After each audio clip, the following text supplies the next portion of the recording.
before we actually start talking about R. Kelly, we should just at least we should just come out and say that our discussion is going to be from the point of view of two men, and we want to acknowledge ahead of time that we may have some blind spots as it comes to this very sensitive issue.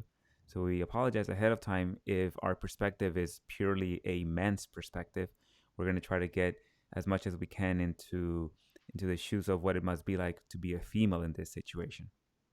Correct. And I think, and it's important to acknowledge that, as well as from my personal experience, I did grow up in a household of women. So I grew up with my great grandmother, my mother, my grandma, my cousin, and I was really the first male in my immediate family.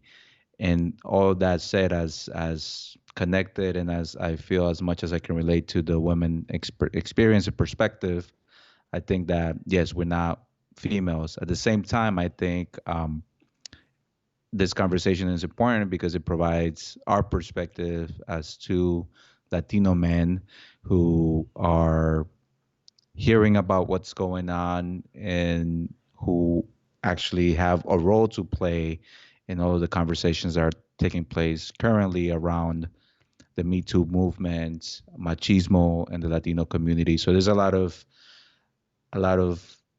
important perspectives and ideas that we need to discuss, and oftentimes as men we don't necessarily talk about them. So I think we're leaning into that uncomfortable perspective, and also being able to share what we think, or and challenge ourselves, right? Challenge those blind spots, and realize what it is that we still need to learn more about. That's correct. And from my side, I come from maybe it's different than definitely different in your perspective. I come from a small town in Mexico that is traditional machista culture, and that's a culture that I've tried to disassociate myself from because obviously that's something that is stuck in the past. It's a way of thinking. But I'll acknowledge that as progressive as I consider myself, I there's still there's always room for improvement, and part of this is really part of the reason why we have these conversations, because we want to not only discuss these topics but in the same time confront our own biases and challenge them as we go along. So who knows, maybe as a result of this conversation we learn a little bit more also, not only about the this sensitive matter but also about ourselves and the way that we interpret it. I agree, and I think once we get into discussion, I know what I some of the three large buckets of ideas or themes that I would love to explore in this conversation are the power dynamics and the perception of power. You also have the what I call the consumer ethics. So, at what point does a consumer um, separate the artist from the man in this case and say, you know what that person is doing is wrong, even though I love his music or whatever it is that they're doing.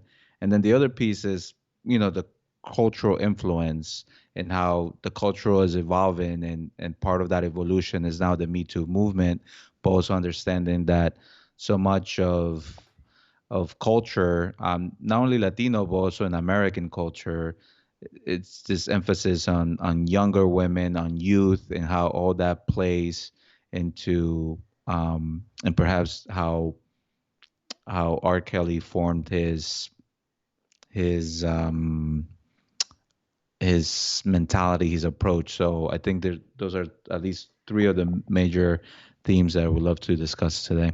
Yeah, and I think those are perfect. Give us an opportunity to discuss this topic from that perspective. Why don't we get a little bit into the first one, because it seems like it seems like not every other day, but it's often we're seeing these stories come up, and you have the Michael Jackson case, and then the Me Too movement from last year. You had all these stories. You had Kevin Spacey. You had what were the other ones? Even some of the members of the of Congress, and even recently the woman that she came out that she was in the armed forces, and she says that her superior raped her as Yeah. well.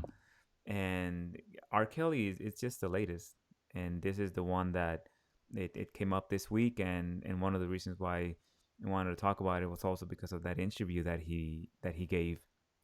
But let's stick to the topic of the power dynamic, because a lot of these that's a common theme in a lot of these cases. And even if you go to the cases of the Catholic Church with the priest molesting boys, that there's that power dynamic at play as well. And uh, let's give a little bit of a background on R. Kelly, because this is the one that we're going to be focused on. So let me just recap briefly for our listeners what's been going on with R. Kelly. If you're someone like me that knows about R. Kelly, that knows about his music, you probably heard about the accusations back in 2008. He was acquitted of those accusations of child pornography, that video that he made. Even Dave Chappelle made fun of him, where he was urinating on the girl, and I believe she was underage as well. And obviously, she was underage because that's the reason why he got in trouble. He wouldn't get in trouble if he just recorded himself, regardless of what he was doing, if she had been over the age. So, just recently, though, because he was acquitted of that back in 2008, but recently the documentary came out, the Surviving R. Kelly, and that prompted the state attorney from Cook County to make a plea for any other accusers to come forward. And then on February 22nd of 2019, he was arrested on 10 counts of aggravated criminal sexual abuse. Uh, the allegations are that he abused four victims between 1998 and 2010. Three of them were under 18, under the legal age. And then he had that interview with Gail King a few days ago, and Mm-hmm. if he's been in prison also as well. He's already, well, he spent a few nights in prison, and then he was bailed out. And as of this recording, this is really where we are. Is Thank that, you for the yeah? no, Go that ahead. yeah, that's a good recap, and I think um and the Gail interview was interesting because it really completely showed him unhinged, and I think that's a word that's been described to um to describe how he reacted. And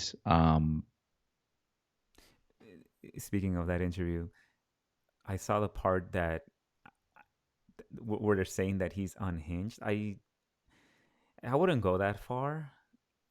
I That feels like they're sensationalizing it. I saw that part, and he looked like he was a distraught, very emotional person. do you think he And was acting? Do you think it's part of a performance to maybe endear some pity or some, like, so that people see, oh, he's just emotional or being misunderstood, something like that? it looked like authentic attrition. It did really look like he was vulnerable, and he was emotional because he was being sincere. But again, as you're just mentioning, that could all be an act, and he could be really good at it. And that's, to me, that was the part that was that stuck out with me, because I saw that interview and I said, man, that sounds so believable. The way Mm-hmm. that he's saying it, he's really emotional, and even what he's saying from a logical point of view, it makes sense to me, because I like to analyze if something is rational, and if a rational person would do that. And what he was saying in that interview was, how stupid do you guys think I am, given what I already went through in 2008, assuming that he's innocent? Just, well, he was acquitted, so he's saying that he's innocent, but he's saying, assuming what I already went through in 2008, how stupid would I be to keep doing that? That sounds perfectly reasonable if you're a logical person that is also able to keep your impulses in check, right? Assuming that he did do it in 2008 and he got off and he got lucky, then how stupid is he to go and do it again? Well, that depends. That depends on to what extent does he have control of his impulses. If that is his natural nature to try to go for the younger girls and to try to, they're even accusing him of keeping them against their will. So if he Yeah. is a child predator, and if that is uh, what he has been doing for a long time, then he probably was dumb enough to do it again. But it sounded really believable. I'm not saying I believe him. I'm just saying, like, man, I can see somebody listening, seeing this interview, believing this guy. Yeah, and I think some way, and I heard, and I forgot where this saying comes from, but I think some the best way to tell a lie is by telling the truth, right? And I feel that a lot of what came out during the Surviving R. Kelly video was how he was very the music, some of the songs that he produced or worked with Aaliyah and some of the things, like I think he was being very transparent with what he was doing. So to your point, it may be that he's just become so good at providing his perspective that and to him it's rational, so it makes some believable and come across as a rational person and somebody who has a point of view that should be heard. And that's and as this trial plays out, that will be the interesting to see how both the his defense and how the district attorney present their cases. And I think going back to the power dynamic, I know that the Surviving R. Kelly documentary is getting a lot of credit for what's happening now, but I also want to acknowledge, and getting back to the sort of power dynamic, the fact that there was a movement called hashtag Mute R. Kelly, which kept putting public pressure on R. Kelly and other artists because of all the allegations, right? And I know part of the power dynamic conversation here also includes race. So you have an African American man who took advantage of African American and Latino women, and the women feeling that to an you have sort of both the power dynamic, right? This is and similar to what happened with Bill Cosby and Harvey Weinstein and all of these folks. You have powerful men, wealthy, perceived as giants within their respective industries. So you have that layer, and then you have the layer of race, where you have black women and Latino women feeling that you cannot accuse or speak against a prominent Latino male because he's one of us, which I don't necessarily agree, but something that it's a pressure that is very very real, feeling that in some ways he got away with it because the women didn't want to accuse him, or B, because as black women and like women of color, that they weren't as valued as white women. Yeah, that's correct. And uh, speaking of the power dynamic, I know that I've had discussions with other people, and to me, I get it. Or I think I get it. I know how it works, and I know why people may not say something, especially with the case with Harvey Weinstein, where I believe it was someone that I was speaking to. They were saying that the woman knew what they were doing because they were doing it because they were advancing their careers, and that's usually the anyone that's going to defend that. That's what they'll say. They'll say, "Oh, that these people they knew what they were doing. They know what kind of industry it Mm-hmm. is. They know that to get up in the ladder, that's what you have to do." And there's there's no parsing of that in any way, because you have to look at someone like Harvey Weinstein and even R. Kelly, but R. Kelly takes it to a different level because they're underage. But let's just Mm-hmm. speak. Let's assume that we just talk about it here for the sake of the conversation for people that are over 18. how many, let's say Harvey Weinstein, let's say there were 10 or 20. The power dynamic is at play in all of them. And Yes. it's possible that in 9 out of 10 of them, that it's the version that I'm thinking about, which is they use their position of power to try to make sexual advances, to try to flirt and so forth, and then the person felt uncomfortable coming forward or saying something because they felt it was going to be a threat to their position, to their station, wherever that is in that hierarchy. There might be one person out of those 10. There might be one person that did exploit that and use it to their advantage. They said, okay, Harvey Weinstein made an advance on me. I'm going to take advantage of it. And I'm going to sleep with them to advance my career. That stuff, I'm sure it happens too. But nobody ever talks about what percentage is it. People always want to assume that either that's the case or that's never the case. But Hmm. even in the case where somebody would use that to their advantage, that's also very complex. That's not to say that the power dynamic is not there. It's just that the Yeah. conversation never really looks at it in that regard. But when it comes to R. Kelly, like I said, R. Kelly is different because the allegations are that these were, at least three of them were underage, and that takes it to a whole different level of the criminality of what he's doing.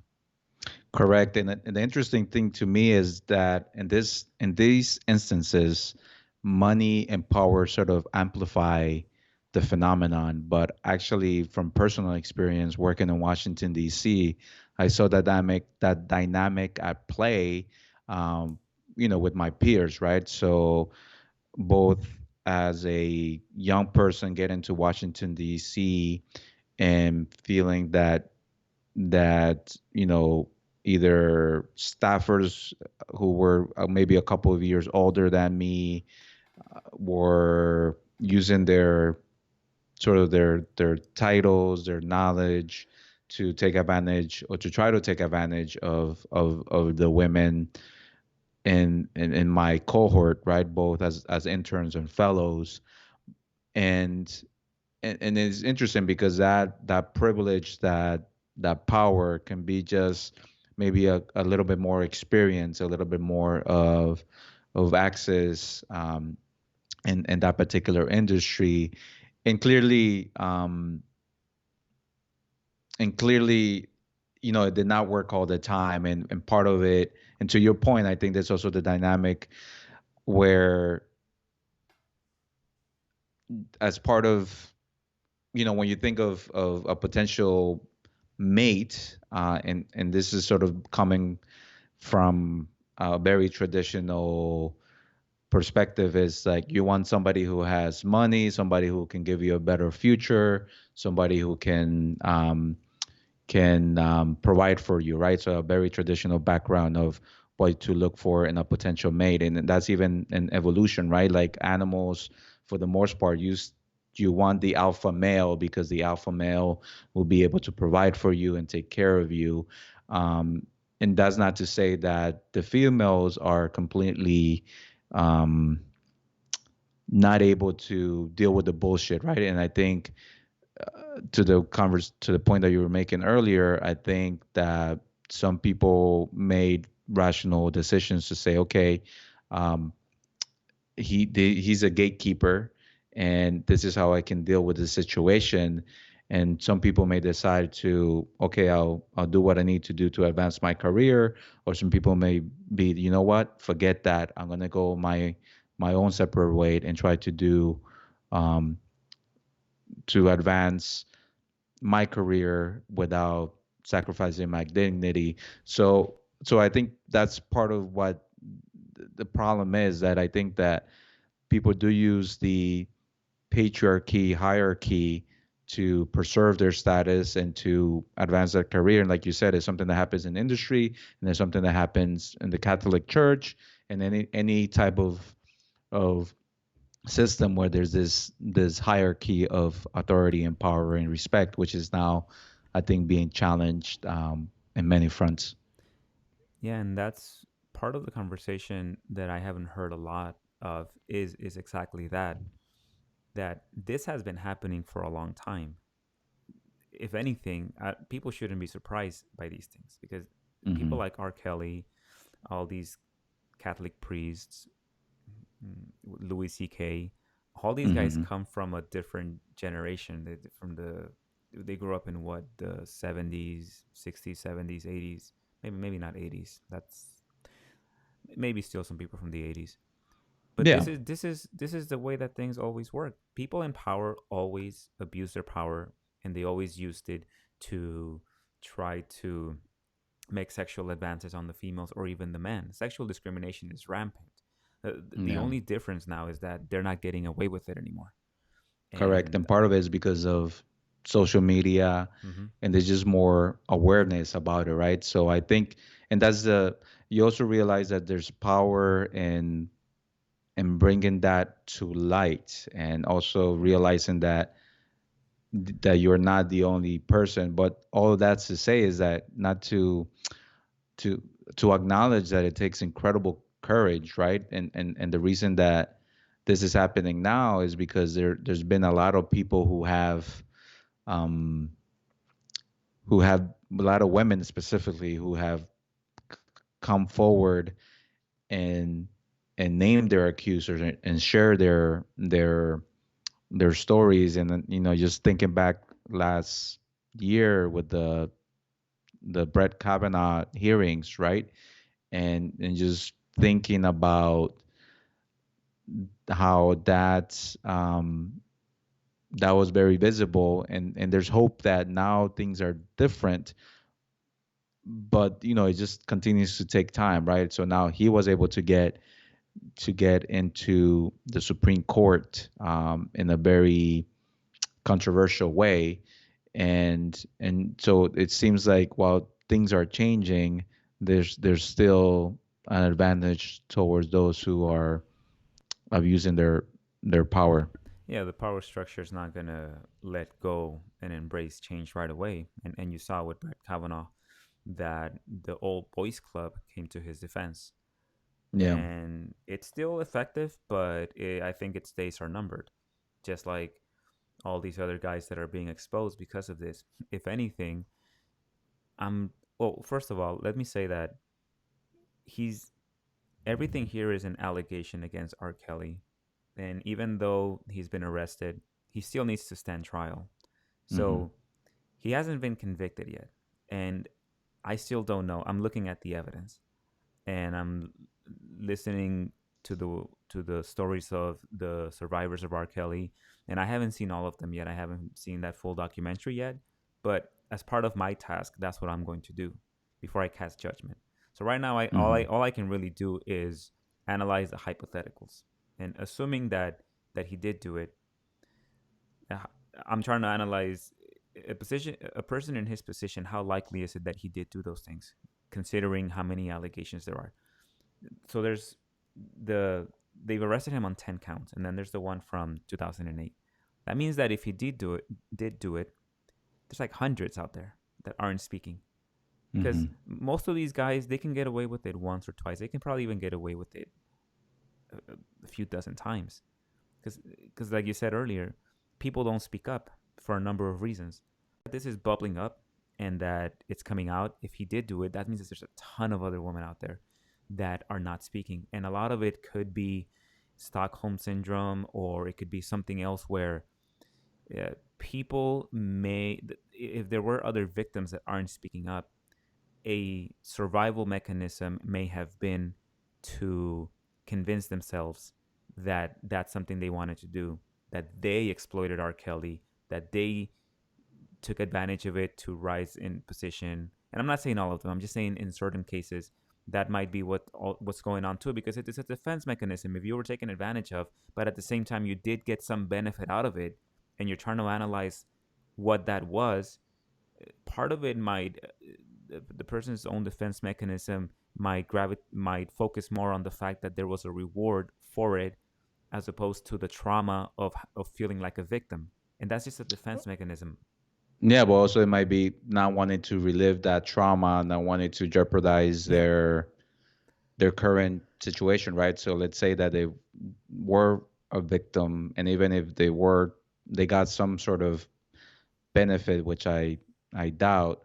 They also don't they made the calculation. I don't want to put myself out there. I don't want to put my life out there. And if they're currently in a family situation, if they have kids, they probably don't want to come out as, oh yeah, R. Kelly took advantage of me. So I think there's also those factors to consider. Yeah, and uh, when I say benefits, I don't. They may not be monetary. They may not be career benefits. But if you're someone that's 20 years old, or under 18, sorry, because he's being accused of underage girls. So someone that's under 18 and you're dating R. Kelly, and there's that dynamic at play.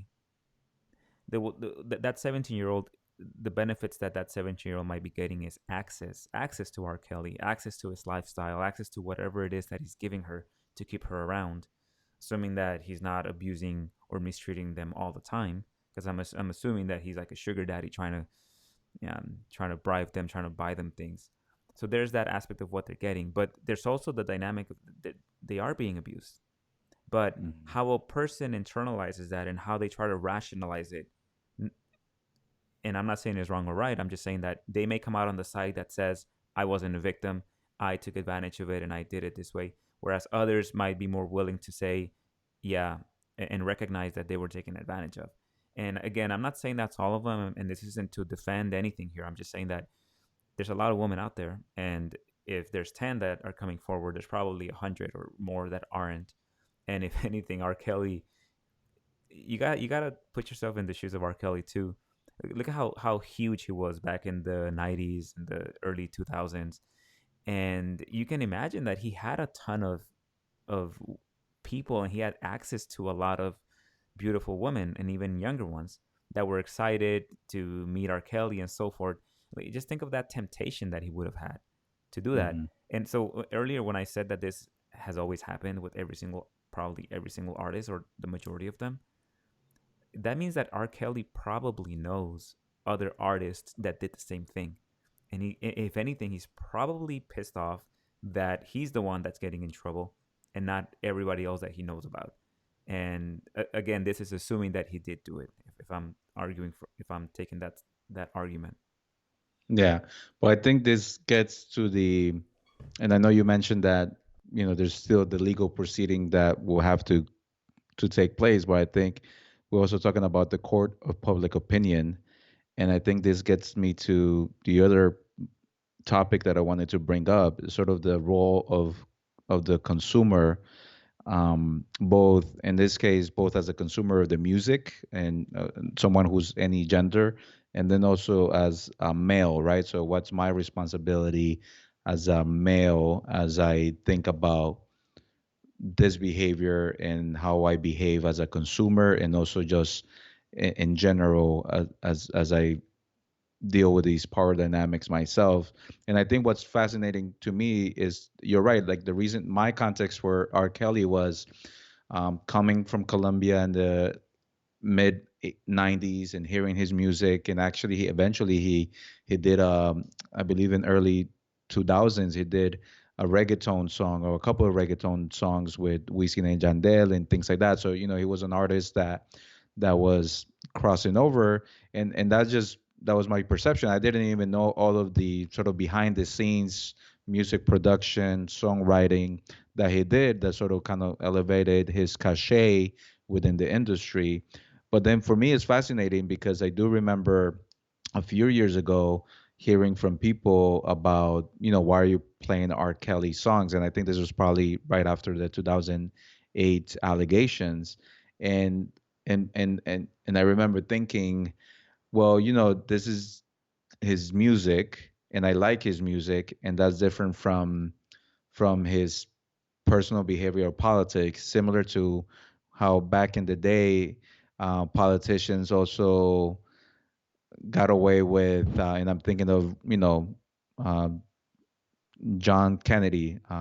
He he was seen as a great leader, a great president, but we all know that he was having extramarital affairs, right? Or the media knew, they just didn't talk about it, and that was part of the agreement back in those times. Like you just didn't talk about the president's personal, the politician's personal life. So obviously there's been an evolution, but for me it's just like, what's the tipping point? When, at what point as a consumer you said, even if his art is great, I'm not going to support it, or I'm not going to play it, I'm not going to buy it, because is supporting an, a person that's doing bad things to others. Yeah, that's a tricky one. Separating the artist from the art, from the creation. Yeah, and I think in some ways what's happening now, it's everything is becoming more integrated, right? So it's saying that, you cannot just say, "Oh, I'm a great artist, so forgive me for my indiscretions." It's like, no, if you're a whole person, and you're being judged by both your art and your behavior, and you cannot separate those two aspects of who you are and your life, and how they impact others. And I know there's been countless of other examples within the entertainment industry that have a very similar dynamic, right? That you have somebody who's really artistic, whose movies, music still, um, it's beautifully made, but obviously they're bad people and are doing bad things to others. And Michael Jackson is going through that as Hmm. well, because with the documentary that came out about Michael Jackson, people are grappling with what to do with all this music and great music that they love and that they hold so dear. Because this new documentary, if a lot of people were choosing to believe Michael Jackson beforehand, this documentary is making it a lot harder. It's Hmm. really challenging people to look at Michael Jackson differently. And a lot of people are having to come to terms with the fact that they have supported his art all along, and they have to make the decision as to whether or not they're going to keep supporting it. And I said that that's a difficult one because that is personal to everyone, how they choose to respond and how they react to one of their favorite artists being accused of these things, and how they choose to what kind of relationship they choose to have with the art. Yeah. You're not gonna get a definitive answer, and whoever you speak to, it's a scale. You're gonna get a whole bunch of different people that are gonna argue for why you should have a clear separation, and others that are gonna say no, you can't detach the two. Yeah, and I think that applies to, yeah, I mean, Michael Jackson is a great example, but also when you talk about Catholicism, right? And the scandal around um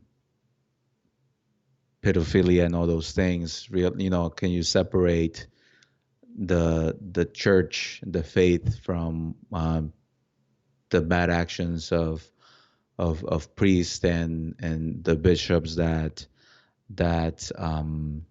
that protected them and that didn't do anything. So I think is just it's sort of where the rubber meets the road, right? Like, how do, and you said it's a personal choice, because you may feel that, like, it's about the my Catholic faith and the fact that I believe in these tenets, and people are not imperfect, and I'm not going to let these bad actors define my faith, or how, or my personal connection to God. Or there may be other people who say, you know what, this is just not aligned with what I believe, and I'm going to go somewhere else for my spirituality and my religion. So I think that's, so there's that very difficult choice, but also the fact of evolution, right? And I know sometimes it could be a double-edged sword. Sometimes people use, well, that was Michael Jackson back in the 80s, or that was back, back in the 60s, back in the 50s, or, but it's, and I know it is important to have uh, context for what was going on in that time. But when you've kind of have evolved as a person and as a society, there's this kind of, how do you reconcile those things in your mind? I was gonna bring that up earlier, but I didn't want to get too sidetracked into it. I, Hmm. it's a good time to talk about it now. I did have a comment on that. Before that, though, I did want to comment on on the Catholic Church.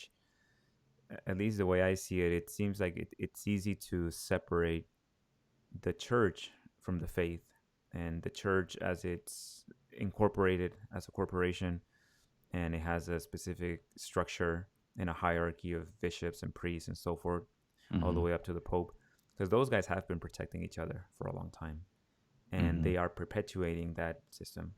The faith has nothing to do with it. This is just man being man and trying to get away with things, no different than R. Kelly trying to get away with these things if he is guilty of them. Hmm. And whereas everyone else, you could you could draw a parallel to say that although R. Kelly, Louis C.K., Harvey Weinstein, although these guys are not priests, they don't belong to the church, the social structure that is propping them up and encouraging them to keep doing what they're doing is the male dominated culture that we still live in, that has In perpetuated. their respective industries, Yeah, the entertainment industry in this case. and their industries as well, which is music or comedy or movies. Hmm. Yeah, there is a structure there, but it's hard to go after the music industry or the because then, as you mentioned earlier, the consumers are also part of that problem. Yeah. When it comes to the church, though, you have an organization, and that's an organization that can be prosecuted, and we can hold them accountable for what they've been doing, moving priests around when they knew that there had been several allegations against a priest. They would just move them around. They would hide them. They've been doing all that stuff. It'd be naive to think that they haven't been doing that since the beginning of the church, probably. Yeah, so the church to me is slightly different, but I don't have a problem separating the Catholic faith from the structure, the corporate structure of the church. And I'm not even religious, by the way. I'm Hmm. just looking at it. But going back to the point that you mentioned about mm, that conversation and about these being different times, and somehow insinuating, not you, but people insinuating that Hmm. because some of these people come from a different generation, that maybe we should treat them differently. That also is a can of worms once you open it, because it has no end. Because Yeah. if we're going to start doing that and say, hey, this person came from a different generation, we should be more willing to see that and more understanding, and be a little softer on them, then okay, well, either, well, let me think. So we don't take that stance. That's what I'm trying to say. We don't do that. We don't. R. Kelly doesn't get a pass because he grew up in the '80s or the '70s, where it was common, and he grew up in an industry where nobody was calling them out, because it is recent. So he's not getting a pass, even though we all know that human beings, it's really hard for them to change. And so, Hmm. but if he's not gonna get a pass, then I don't want people to give a pass to somebody from the '50s or the '40s or the 1900s or the 1800s, or all the slaveholders that Hmm. are on my dollar bill every time I pay, that I have to look at a former slaveholder. Like, we have to be consistent. If But see, I'm not saying I have a solution. I'm just saying that that's why it's such a tricky subject, because we can't just, how do you draw the line? Like, when does it start? Yeah. How far back is like, how much is going too far back? Because you can keep going back until the beginning of recorded history, and you can say, I'm no longer going to choose to associate with these individuals because look at what they did. Yeah, and it's interesting because I think that brings us to the third point, which is cultural influence and the evolution of culture itself. And to the point that you're making is, yes, it's true, but at the same time, also considering that when you have a society where certain behavior is justified at that time, right? So whether it was slavery, whether it is sexist views, all those things, or in this case, the desire or the aspirations to be with a younger woman because of of of what that entails. I think it's interesting to see how that has evolved. So in some ways, and it's tricky, right? Because it's if that's the culture that you grew up in, and what you have all of these, you have your music who's telling you things, you have your family who's acting a certain way, you have all of these things that are supporting or sending that type of message. It's difficult to sort of judge somebody for being that way, right? So it's almost like, the we telling you do XYZ, but then at some point that changes and XYZ is wrong, and now you find yourself in this situation where the norms have changed, and that's no longer acceptable, and it does take some time for you to learn that and also to be able to internalize that. and and it's great, right? So it's great that we are evolving as a society and that norms change, but I think at the same time, regardless of the time, you just know as a person, you should know that you shouldn't, and it's kind of like the golden rule, right? Do upon others as you wish to be done upon you, or whatever the right saying is. But I think the ultimate buffer against those types of influences is, just try to be the best person that you can be. Don't do harm. Don't treat somebody the way that you want yourself to be treated, or somebody that you love to be treated. And I know it's easier said than done, but I think that's kind of like that's one of the constants, right? I think people are people across the ages, across the cultures, and that and back in those times, when slavery was happening, there were people who were fighting against it. So that's the other thing. We forget that. We just kind of make this assumption that everybody thought it was okay to have slaves, or everybody thought it was okay um, to domestic violence, for instance, and it wasn't okay. And I think there were people who were trying to change that. There were just not as many that they were able to change the culture and to change the norms, because that's a gradual process that takes place. And that's what I was saying, that if we're gonna treat R. Kelly a certain way, we have to treat everyone else the same, because you're absolutely right that the slave owners, at some level, they understood that what they were doing was exploitation. Yeah. And there were voices that were speaking out against it. And so it's not like everyone did it and it was acceptable.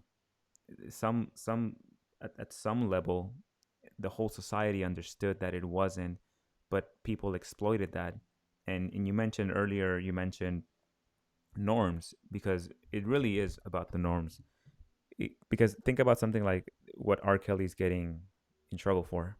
There's already laws against that.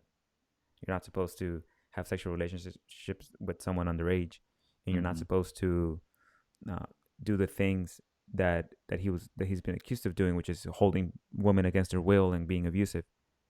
There's laws against that, but just like with everything else, if they're enforced in certain situations, if you get caught, but then uh, people, the norms start becoming such that people find loopholes or ways to get around that. And Kelly and R. Kelly was part of that club. Again, assuming that he did do these things, and he's part of a bigger club of people, especially in the industry, that have been doing this for a long time. And you're absolutely right in what you mentioned earlier. Now, because the norms are changing, now he's just the latest in a string of men going back generations that have done this. But we are in a transition, like an inflection Yeah. point in our society, and he gets caught. If anything, I don't know if I'll get in trouble for saying this or not, but R. Kelly's a victim here too. Because if you think about it, as you put it, he was brought up in a society and in a culture where he was led to believe that these things that he could get away with these things. And even though he knew at some level that they were wrong, everyone else was doing it and getting away with it. Some Something akin to the slave owners doing it and exploiting people because they knew that they could get away with it. And at some level, they knew that it was wrong, whether even if it wasn't on the laws, they knew that maybe it was morally wrong to hold a human captive and not pay them and treat them with crappy conditions and exploit them, and then even rape the women and everything that they were doing. At some level, they understood that it was wrong, but Hmm. because they saw that they could get away with it, they kept doing it. And only the ones that are, if there was a transition period, because there was a transition period and people were not supposed to do it, and some people will get in trouble. Same thing with R. Kelly. We're going through a transition period. R. Kelly, Louis C.K., Bill Cosby, Kevin Spacey, they just have the unfortunate luck that they were brought up in a system that made them believe that they could get away with it, and that it would be tolerated if they followed the rules that had been set by the society. But now all of a sudden they get caught. And so in that sense, you can think of him as a victim, even though he himself was a victimizer, which is not, it's not uncommon for a bully. If you think about it from point of view from the perspective of a bully is usually someone that gets bullied as well. And in this Yeah. case, R. Kelly is the victimizer, but he's also a victim at some level of our culture, because that's just the way that cultures operate. And what you mentioned, which is just in order to protect yourself from that, don't be a dick. Don't do things to other people that you wouldn't want them to do to you. That's the you said that's the golden rule. I didn't know it was called the golden rule, but if the problem with that is if everyone does that, people will try to exploit it. So exploit it at your own risk, really. That's what it is, because he exploited it, even though he knew at some level it was wrong, but he thought he could get away with it, but he didn't. And so at any given time, whatever the norms are, if you think that there's something that is not condoned in the law and society somewhat accepts it because of some crazy structure that we have, like this male dominated society that lets it get by, then Mhm. exploit it at your own risk, because that can change at any time. It's better not to exploit it to begin with. Yeah, and I think that's an interesting concept for sure. The seeing him as a victim, but if I recall correctly, I think he was indeed a victim of sexual abuse as a young person too. So you also have that this instance where he is repeating the pattern of that was done unto him, right? So somebody sexually abused them, and he turned around and abused others. Um, so I think that it's it's he was a victim in many ways, and in some ways, I think this is an opportunity for all of us, right, as a society to learn. And you said there's definitely a transition, definitely a marker that says, you know what, this is we need to change. We need to condemn that type of behavior, and when somebody does that type of behavior, they need to be punished or held accountable. And moving forward, we're going to try to be more conscious as to how we treat women, more conscious as to how the Catholic Church protects kids, et cetera, et cetera. So I think it's when we decide as a society, you know what, this is something that needs to change, and that we need to keep ourselves accountable to. But you're right. I think that's um, as a person, I think not abusing your power, right? Not abusing your situation. And I think it's almost, it gets us into a very spiritual sphere, right? Because it's it's yes, you're able to do something, but you don't do it because it's wrong. And even if others don't think it's wrong, or you see other people get away with it, you know in your gut that that's not the right way to operate, or that you would be ashamed if it were to come out that you did do that. And how would your friends feel? How would your family feel? How would you yourself feel, knowing that you took advantage of a situation, or of a person? and that I think that that's personally that's one of the things that's kept me from trouble, right? Imagining how I would be judged or how I would feel if I took advantage of a situation just because I could, right? So I think that's something that um, that's that's interesting to me. Yeah, and the key is don't do something if you wouldn't like that thing if you were on the receiving end of that, of whatever it is Hmm. that you're going to do. And that could be an amazing philosophical foundation for a religion, because even a lot of people will say, you mentioned he was also a victim when he was a kid, and that's part of it, that definitely plays into it. But I grew up in a small town where the man would go after the 13, 14-year-old girls as soon Hmm. as they had gone through puberty. And these men Hmm. would exploit them and take advantage of them because they knew that they could. And these Hmm. are men that may or may not have also been abused as kids. I don't think they were all were. I just think that, like, again, people will they'll do these things because they can get away with them. And our society is telling them, is saying, you're no longer going to be able to get away with this. And that's why all these men, that's why this movement is great, because finally these men of power, they're being held accountable. And I'm also hoping that what we get out of it is that people stop trying to blame the victim so much, like they did with the Yeah. Kavanaugh trial, and like they did. I'm sure some people are doing it with this R. Kelly. I haven't looked at all the witnesses, but if anything, you just have just what's so hard about saying I have to go look at all the evidence and then I have to come back with how I feel about this guy. My Because it inclination, takes time. yeah, That's why. my inclination tells me that he probably did it, but I can't say for sure. I'm just trying to put myself in the shoes of somebody that grew up in that industry, that grew up in his time, that did it. It's not, and I'm not just saying that just R. Kelly did it. I'm going to the conclusion that I think everyone in that position probably does it at some point or another, but they just do it. Maybe they don't do it enough to get caught where it gets out of hand. People like R. Yeah, I Kelly are mean, the ones when you that think of go crazy with it. yeah, I mean, when you think though of the whole concept of groupies and of the rock bands of back in the 70s, 80s, I think that was kind of that culture, right? Exactly. So here we are. It's we'll see where R. Kelly ends up. I I don't have the personal dilemma of having to reconcile how I feel about his art because I don't really listen. I know his music, but I never got into it in the same way that someone would get into a Michael Jackson. So I don't know, but we'll see. Mm. It's an ongoing case. Maybe we can talk about it after the fact and see what happens. He looked like he Sounds was. good. He did look like he was sorry in that interview, by the way. But being sorry doesn't mean that you're not guilty. It just means that he's sorry that he got caught. Yeah, very true. All right, great conversation. Well, let's do it again another time.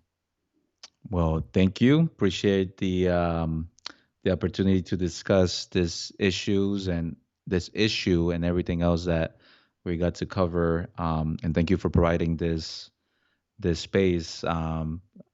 Just want to share that at times it did feel a bit uncomfortable, right? Because I think as we discuss, because that whole process of evolving of understanding is something that happens real time, and I feel that this is something is these types of conversations that help me, and I think help us as a society evolve and understand why something is wrong, or just to be able to process everything that's taking place around us, how it's all connected, and how we as individuals need to understand those developments, and more importantly, that how we're gonna take that information to inform our decisions at the individual level. Very well said. All right, we'll leave it at that. And Thanks. that's the brown perspective.